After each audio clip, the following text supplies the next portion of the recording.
मोदी जी की गलफत और दूर कर दें हम। अगर मोदी जी 56 इंच का सीना रखते हैं ना, कोई वीडियो तो पहुंचेगी उनके पास। 56 इंच का सीना रखते हैं तो ट्रेनें खोल के और अपने जो ये शासन प्रशासन का दुरुपयोग करके जो बैरिकेडिंग लगा रखे हैं, इनको हटा कर देखें। 3 दिन के अंदर जन सैलाब अगर ये संभाल जाए दिल्ली के अंदर किसानों का 80 करोड़ है। हम नई सरकार इसी सड़क पे बैठ के चुन के जाएंगे और उससे इन कानूनों को रद्द करवाएंगे। अभी किसानों की लड़ाई चल रही है।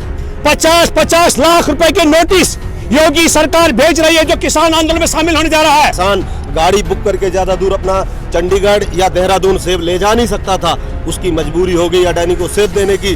जो सेब पहली बार 22 रुपए, दूसरी बार 23 रुपए किलो खरीदा गया, उसी सेब का तीसरे साल इसी अडानी ने रेट किया 6 रुपए किलो।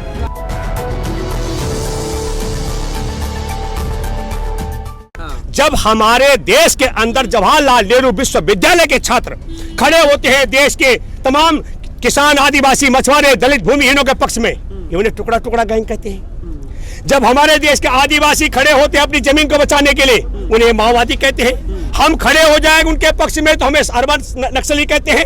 अभी किसानों की लड़ाई चल रही है।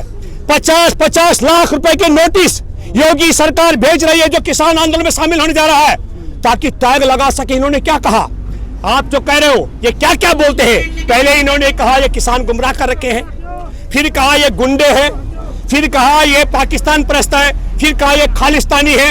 एक बहुत बड़ा षड्यंत्र है।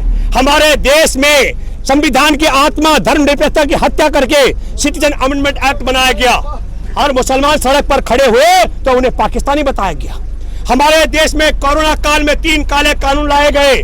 हमारे देश में सबसे बड़ी बहादुर कौम, गुरु गोविंद सिंह जी कहा था 1.25 लाख से एक लड़ाऊं, तब गुरु गोविंद सिंह नाम कहलाऊं। आप समझ लीजिएगा, अगर आज इस किसान आंदोलन में जो आर पार की लड़ाई और देश खड़ा है, उसकी अगुवाई हमारे देश के सरदारों के सरदार कर रहे हैं। आप समझ लीजिएगा, तो उस पर टैग लगाने के लिए ताकि दूसरे राज्यों के लोग ना आ सके, उत्तर प्रदेश में योगी सरकार एक एक किसान को 50-50 लाख का नोटिस भेज रही है और गुजरात के किसानों के परिवार में उनके बेटे और बहू और माँ बाप को पुलिस प्रताड़ित कर रही है कि आप किसान को वापस बुलाओ। ये एक बहुत बड़ा षड्यंत्र है।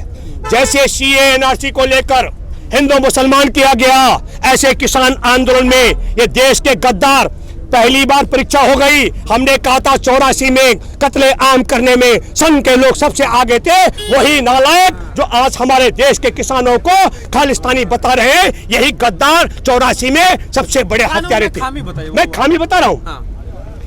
मंडी व्यवस्था खत्म हो जाएगी, आप लिख लीजिए। मंडी तब तक चलेगी अरुण जी जब तक मंडी में माल बिकेगा। हमने आपसे कहा 6900 मंडियों पर अदानी अंबानी जैसे कंपनियों की नजर लगी हुई है। आप जितनी मर्जी बार बोलेंगे, मैं दावे के साथ मैं कह सकता हूं, जब आरती के पास अनाज नहीं पहुंचेगा, आरती वहां क्या करेंगे, और 2-3 साल में मंडियां वीरान हो जाएंगी और फिर ये कहेंगे तो सारे किसान जो है प्राइवेट मंडियों का रुख करेंगे एकदम। हाँ, इसलिए करेंगे क्योंकि ये ज्यादा पैसा देने वाले हैं। हमारा दूध दही का देश है अरुण।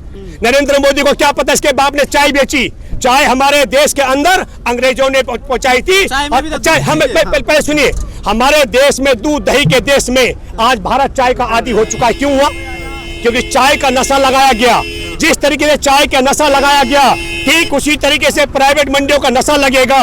और प्राइवेट मंडियां शुरुआती दौर में जब तक सरकारी मंडियां रहेंगी तब तक हमारे किसानों को ज्यादा पैसा देंगी, और जिस दिन सरकारी मंडियां खत्म हो जाएंगी उसी दिन हमारे देश में सरकारी मंडी खत्म होने के बाद निजी मंडी व्यवस्था वाले क्या करेंगे? मध्य प्रदेश के अंदर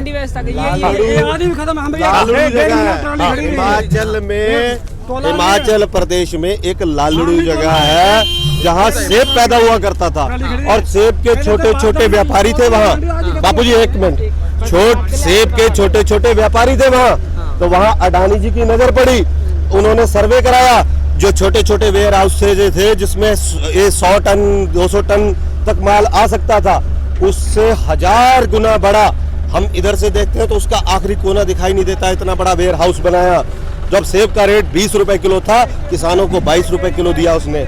और जो छोटे व्यापारी थे वो सरवाइव 1 साल नहीं कर पाए, दूसरे साल उन्होंने 23 रुपए रेट किया तो छोटे व्यापारी वहां से उजड़ के चले गए। और जब छोटे व्यापारी वहां से उजड़ के चले गए, लालड़ू के लोग, जिसके पास 5 कुंटल सेब होता था या 7 कुंटल होता था या 10 कुंटल होता था, किसान गाड़ी बुक करके ज़्यादा दूर अपना चंडीगढ़ या देहरादून सेब ले जा नहीं सकता था। उसकी मजबूरी हो गई अडानी को सेब देने की। जो सेब पहली बार 22 रुपए, दूसरी बार 23 रुपए किलो खरीदा गया, उसी सेब का तीसरे साल इसी अडानी ने रेट किया 6 रुपए किलो। अब किसानों की मजबूरी हो गई। उदाहरण है, ये तो कहते थे कि सरकारी हॉस्पिटल प्राइवेट आने से बंद नहीं होंगे, प्राइवेट ट्रेन आने से सरकारी ट्रेनें बंद नहीं होंगी, सरकारी स्कूलों का क्या हाल है, इसी तरह से मंडियों की भी हालत बुरी हो जाएगी। सरकार जो लक्ष्य रखती है MRP पे, MSP पे खरीदने का, वो लक्ष्य ये बंद करने जा रहे हैं। तो मंडी कैसे बचेगी? मंडी में किसान जाएगा नहीं, क्योंकि सरकार खरीद नहीं रही है फसल।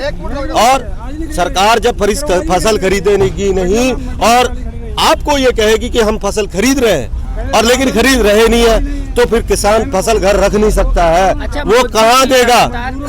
मोदी जी लगातार रैलियां कर रहे हैं, ये संबोधित कर रहे हैं किसानों को, उसको लेके आप क्या कहते वो हैं? मोदी जी किसानों को संबोधित नहीं कर रहे हैं, वो भाजपा के कार्यकर्ताओं को फिर अभी बरगलाने का, अंधभक्तों को बरगलाने का काम कर रहे हैं। जो किसान है वो सड़कों पे कैसे बगावत आप मोदी जी की गलफत और दूर कर दें हम। अगर मोदी जी 56 इंच का सीना रखते हैं ना, कोई वीडियो तो पहुंचेगी उनके पास। 56 इंच का सीना रखते हैं तो ट्रेनें खोल के और अपने जो ये शासन प्रशासन का दुरुपयोग करके जो बैरिकेडिंग लगा रखे हैं, इनको हटा कर देखें। 3 दिन के अंदर जन सैलाब अगर ये संभाल जाए दिल्ली के अंदर किसानों का, 80 करोड़ है हम लोग 80 करोड़ है। हम तब तक इंतजार करेंगे जब तक ये सरकार का समय पूरा नहीं हो जाता। नई सरकार चुन के 2024 तक की तैयारी है। नई सरकार इसी सड़क पे बैठ के चुन के जाएंगे और उससे इन कानूनों को रद्द करवाएंगे। हम इतना हौसला, इतना धैर्य लेके बैठे। चैनल को लाइक, शेयर एंड सब्सक्राइब करें और बेल आइकन दबाना ना भूलें।